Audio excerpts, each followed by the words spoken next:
Et oui, l'argent de poche, faut-il en donner à nos enfants et combien et à partir de quel âge? Pour nous éclairer sur ce sujet, je reçois aujourd'hui Stéphane Dehoul. Bonjour Stéphane. Bonjour. Vous êtes psychologue à Reims et vous allez nous éclairer un petit peu. Alors pourquoi donner de l'argent de poche et est-ce qu'il faut justement donner de l'argent de poche par mois à nos enfants? Est-ce que vous, psychologue, vous nous conseillez?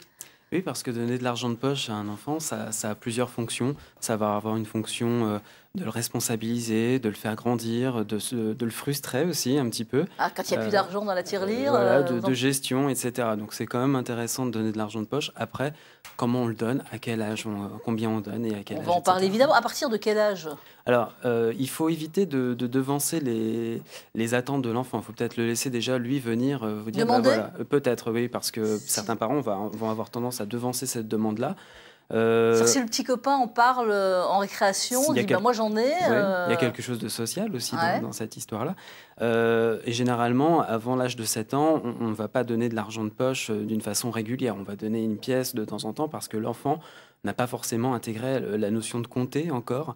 C'est qu'à partir de 7 ans où là, on va pouvoir mettre une régularité dans cette histoire. Vraiment tous les mois ou toutes les semaines, vous nous en parlerez. Vous nous conseillerez aussi sur le montant à donner par tranche d'âge. Mais avant cela, je vous propose de regarder un reportage. Une de nos équipes est allée enquêter dans plusieurs familles champardonnaises.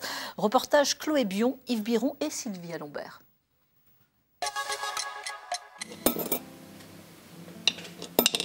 Elle n'en a pas besoin pour l'instant, voilà.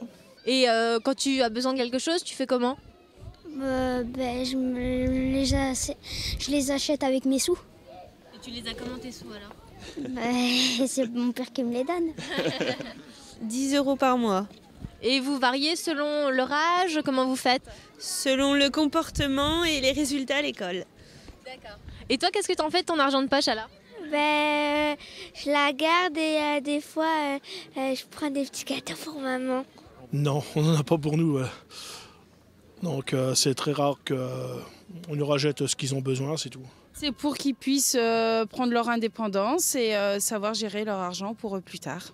Des fois je les garde, des fois je les dépense, ça dépend. 5 € par mois. Et qu'est-ce que tu en fais avec? J'achète tout et n'importe quoi. Quoi par exemple? Comme des bonbons. La moitié des enfants de 7 à 15 ans reçoivent de l'argent de poche régulièrement. Mais pour certains parents comme Angélique, ce n'est pas nécessaire. Alors ces 3 filles de 19 et 13 ans n'ont jamais eu de tirelire.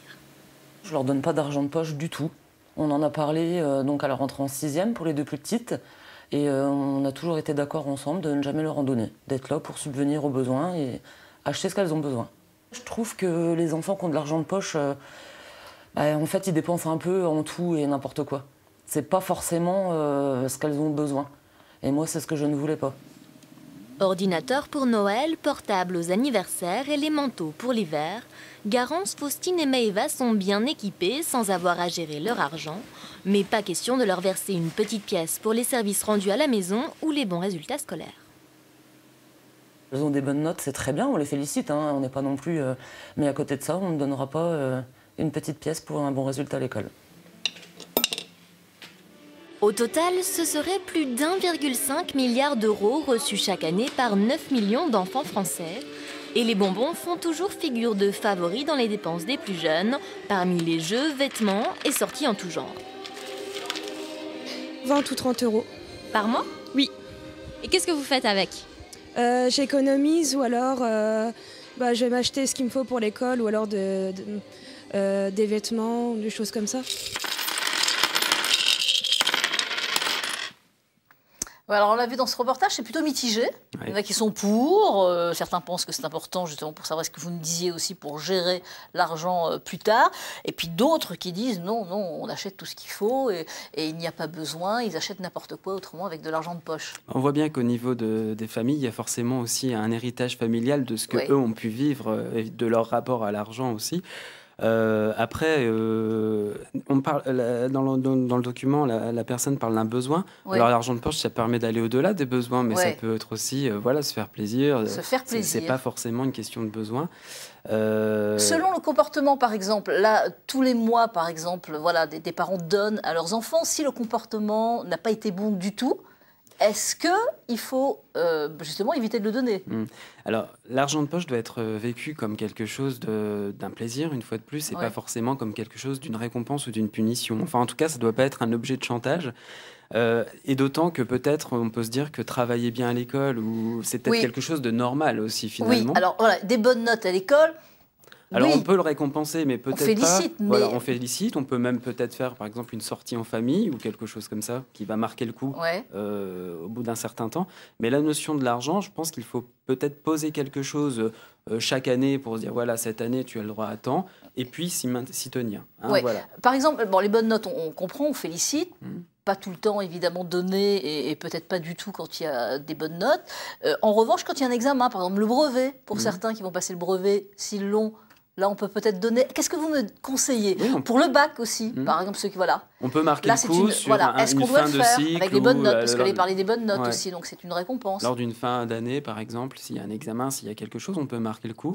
Alors, soit d'une façon financière, soit sous la forme d'un cadeau, c'est pareil. Mais sur l'aspect de la régularité, peut-être qu'il faut éviter, au cours de l'année, de descendre, monter l'argent de poche en fonction de chaque élément. Parce que c'est pareil, un enfant doit intégrer l'idée, alors c'est très compliqué pour l'enfant, ça peut être un cadeau. Mais intégrer l'idée que s'il travaille bien, c'est aussi pour lui, même si souvent les enfants se disent qu'ils travaillent bien pour leurs parents un certain temps. Alors on entendait aussi parler dans ce reportage de tâches ménagères, par exemple, des enfants qui aident pour des tâches ménagères. Est-ce qu'il faut leur... ou alors est-ce que c'est tout à fait normal? On peut récompenser de temps en temps un service, une tâche particulière sous forme d'extra.